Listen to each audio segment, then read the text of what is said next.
प्रिय विद्यार्थियों, बादल को घिरते देखा है पाठ नागार्जुन द्वारा रचित यह कविता है। आज हम लोग इसे पढ़ेंगे। यह पाठ कोरोना काल में रिड्यूस चैप्टर में था। इसे समाप्त किया गया था। 30% में ये आप था। तो आइए चलिए देखते हैं इस काव्य को। अमल धवल गिरि के शिखरों पर बादल को घिरते देखा है।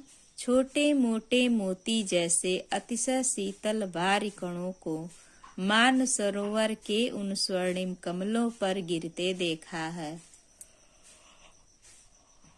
बादल को घिरते देखा है। ये पहली पंक्ति है। नागार्जुन जी कहते हैं कि अमल का अर्थ होता है निर्मल, धवल का अर्थ होता है श्वेत, गिरि का अर्थ होता है पर्वत, चोटी, शिखर यानी सबसे ऊंची चोटी होती है जो, उस पर बादल को घिरते देखा है। नागार्जुन जी कहते हैं कि निर्मल श्वेत यानी निर्मल और सफेद गिरि के शिखरों पर, पर्वत के सबसे ऊंचे शिखर पर, सबसे ऊंची चोटी पर मैंने बादल को घिरते देखा है। छोटे मोटे मोती जैसे अतिशय शीतल भारी कणों को। वह छोटे भी हैं और मोटे बड़े बड़े भी हैं, मोती के कण जैसे हैं। अतिशय यानी अत्यधिक शीतल, अत्यधिक ठंडी। वारी का अर्थ होता है पानी के कण।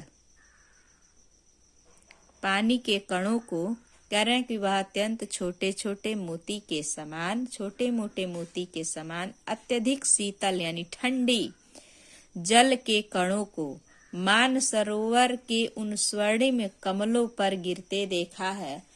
जल के कण यानी छोटे हों और मोटे भी हों, मोती के समान हो। तो यहाँ कवि के कहने का अर्थ यह है कि बर्फीली चोटियां हैं और उन चोटियों के छोटे छोटे कण जल के समान, और वह दिखते हैं कैसे? सफेद मोती के समान दिखते हैं, मोटे मोटे मोती के समान दिखते हैं। यानी वह बर्फ के छोटे छोटे टुकड़े। अतिशय शीतल भारी कणों यानी जल के कण के समान मैंने उस पर गिरते देखा है। मान सरोवर के उन स्वर्णिम कमलों पर गिरते देखा है। मान सरोवर में खिलने वाले जो सुनहरी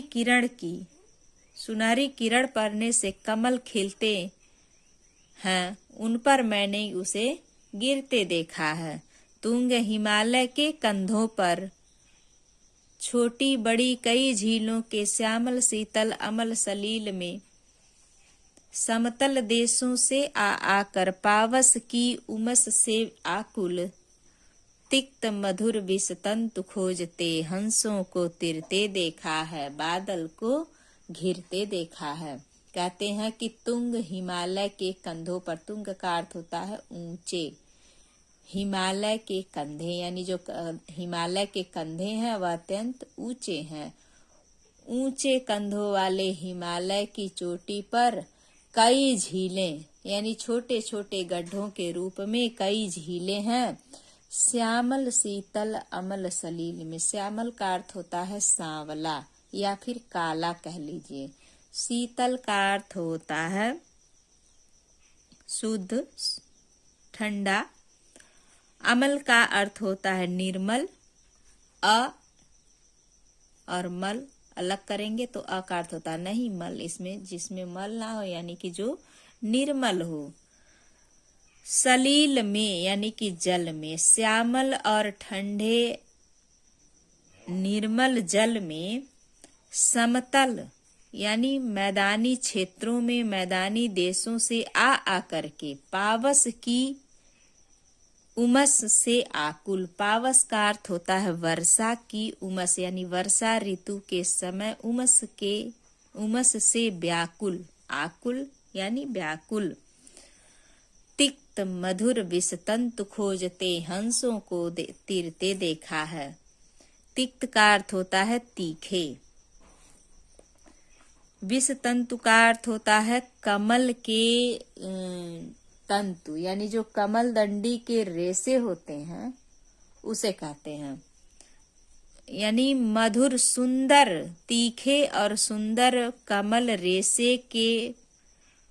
रेशे को खोजते हुए मैंने हंसों को वहां तीरते देखा है, यानी तैरते देखा है। आइए फिर से देखते हैं यहाँ से। ऊंचे हिमालय के कंधों पर छोटी बड़ी कई झीलों के, यानी ऊंचे ऊंचे हिमालय के कंधे हैं और उस कंधों पर छोटी बड़ी कई ऐसी झीलें हैं। कुछ झीलें बहुत बड़ी हैं और कुछ छोटी हैं। छोटी बड़ी कई प्रकार की झीलें हैं। श्यामल शीतल अमल सलील में, जो सांवले रंग के हैं, शीतल हैं और निर्मल जल में। समतल देशों से आ करके, यानी मैदानी क्षेत्रों से आ करके वर्षा ऋतु की उमस से व्याकुल तिक्त मधुर विषतंतु खोजते हंसों को देखा है, यानी तीखे और मधुर विष तंतु यानी कमल के रेशे को खोजते हुए मैंने हंसों को वहां तैरते हुए देखा है, बादल को घिरते हुए देखा है। तो इसमें आप लोग देखेंगे कि यहाँ तीरते देखा है, ये एक काव्य है और यहाँ से तुंग हिमालय की चोटी पर ऊंचे कंधों पर बादल को तीरते देखा, यह आपका दूसरा काव्य है। इसमें काव्य का संदर्भ प्रसंग तो आप लोगों को पता ही है कैसे लिखना है। काव्यगत सौंदर्य आप लोग लिखेंगे कि मानवी, पहली पंक्ति में मानवीकरण अलंकार है और उपमा अलंकार है। रूपक अलंकार दूसरी पंक्ति में मिलेगी आपको। अनुप्रास और रूपक दूसरी पंक्ति में अलंकार है।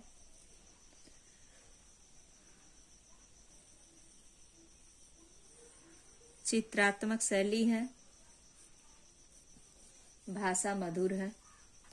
आइए तीसरा देखते हैं। एक दूसरे से वियुक्त हो अलग अलग रहकर ही जिनको सारी रात बितानी होती, निशा काल के सारी रात बितानी होती, निशा काल के चिर अभिशापित बेबस उन चकवा चकई का बंद हुआ क्रंदन फिर उनमें, उस महान सरोवर के तीरे सैवालों की हरी दरी पर प्रणय कलह छिड़ते देखा है, बादल को घिरते देखा है। कहते हैं एक दूसरे से वियुक्त हो यानी अलग हो, बिछड़ गए हो। जो एक दूसरे से बिछड़ गए हो, अलग अलग रहकर ही जिनको सारी रात बितानी होती, यानी एक दूसरे से जो बिछड़ गए हो और उन्हें अलग अलग ही बिछड़ करके ही अलग अलग रह करके ही सारी रात बितानी होती। निशा काल के चिर अभिशापित, निशा काल के यानी रात्रि, निशा का अर्थ होता है रात्रि, काल यानी समय, यानी रात्रि के समय। चिर का अर्थ होता है लंबे, लंबा समय। अभिशापित यानी लंबे समय से जो अभिशापित है, यानी शापग्रस्त है, कोई शाप दिया गया हो। बेबस उन चकवा चकई का बंद हुआ क्रंदन फिर उनमें, वह बेबस चकवा और चकई नामक एक पक्षी है जो बेबस हैं, लाचार हैं। उन चकवा पक्षी को सदियों से, चिर यानी सदियों से जो अभिशापित हैं, लंबे समय से जो अभिशापित हैं, वह चकवा और चकई पक्षी। बंद हुआ क्रंदन फिर उनमें, क्रंदन का अर्थ होता है रुदन और पीड़ा। क्या हुआ? बंद हुआ फिर उनमें, जो लंबे समय से रात्रि के समय अपना अलग अलग रहकर ही जीवन बिताते थे, उन लंबे समय से अभिशापित, सदियों से अभिशापित बुरे शाप के कारण बेबस वह चकवा चकई को चकई का बंद हुआ क्रंदन फिर उनमें। अब बंद हुआ क्या? क्रंदन यानी शोर, यानी पीड़ा, यानी रुदन उनका बंद हुआ। उस महान सरोवर के तीरे, उस महान सरोवर के तीरे। शैवालों की हरी दरी पर प्रणय कलह छिड़ते देखा, उस शैवाल की हरी दरी पर। शैवाल का अर्थ होता है काई के रूप में एक छोटे छोटे शैवाल होते हैं जो हरी हरी दरी के समान बिछी हुई काई दिखती है। ऐसा प्रतीत होता है जैसे बरसात के दिनों में आप देखेंगे आप लोगों के छतों पर लग जाती है, दीवालों पर लग जाती, वो हरी हरी काई के रूप में एक घास के समान प्रतीत होती है। तो वही शैवाल है, वैसी शैवाल की हरी दरी पर प्रणय कलह छिड़ते देखा है। प्रलय कलह छिड़ते देखा है, उस यानी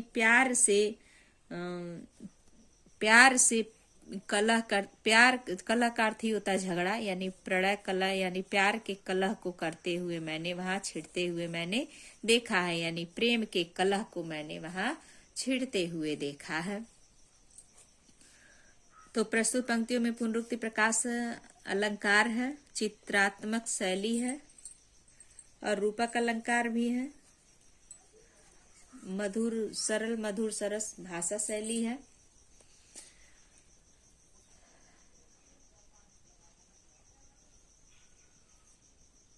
देखिए, कहाँ गया धनपति कुबेर वह, कहाँ गई उसकी वह अलका, नहीं ठिकाना कालिदास का।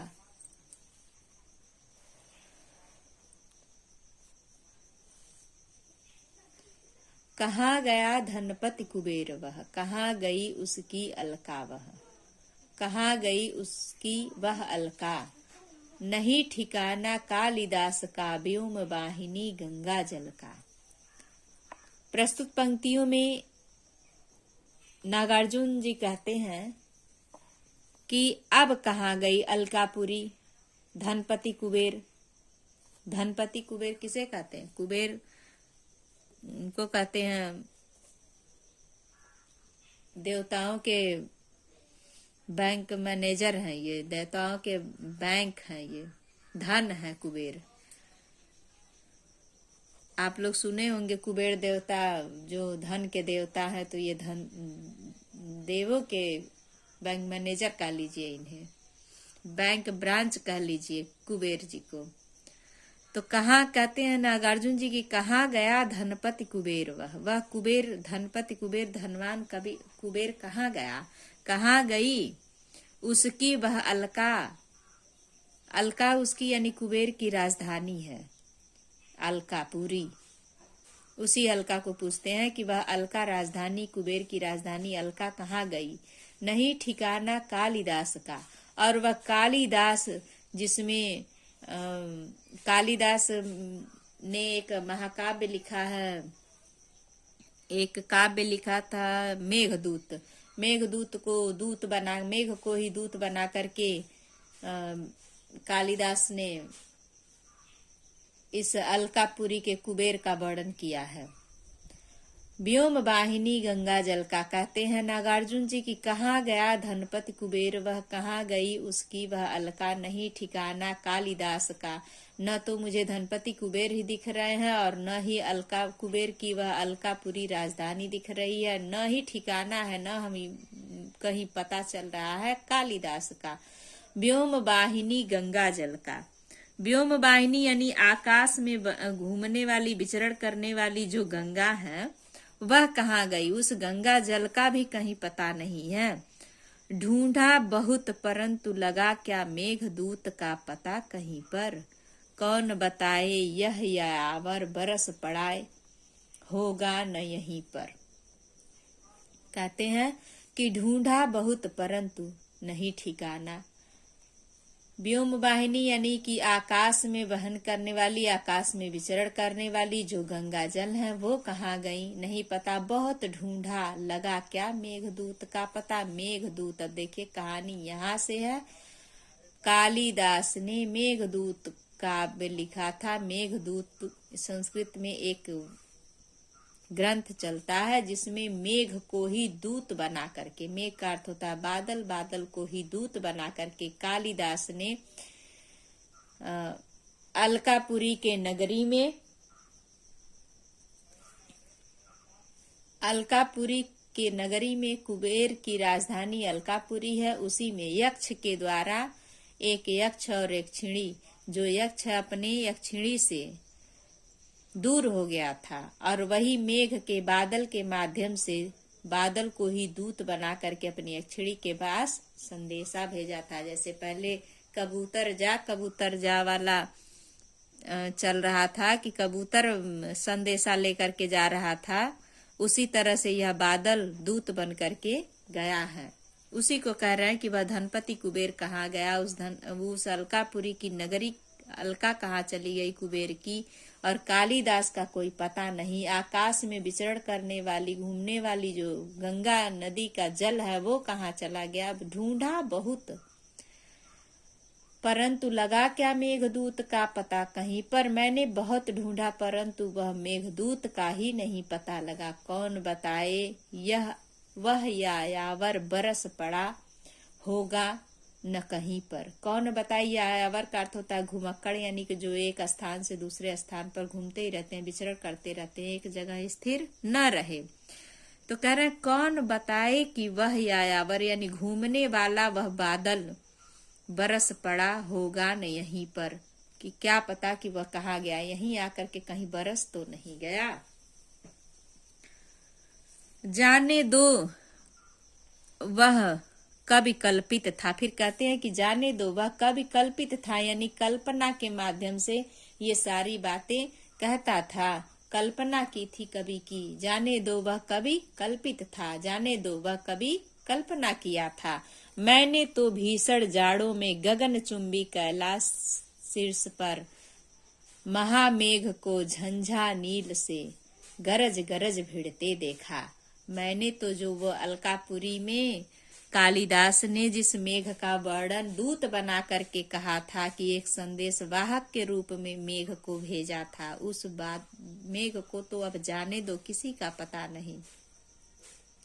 मैंने तो भीषण जाड़ों में भी, मैंने भीषण ठंडी में भी गगन चुंबी यानी गगन को चूमने वाला जो कैलाश सबसे ऊंचे शीर्ष पर, सबसे ऊंचे चोटियों पर विराजमान है, उस महामेघ को झंझा नील से गरज गरज भिड़ते देखा। उस महामेघ को, उस बड़े महान मेघ को तूफानी हवा, झंझा नील यानी तूफानी हवाओं से गरज गरज कर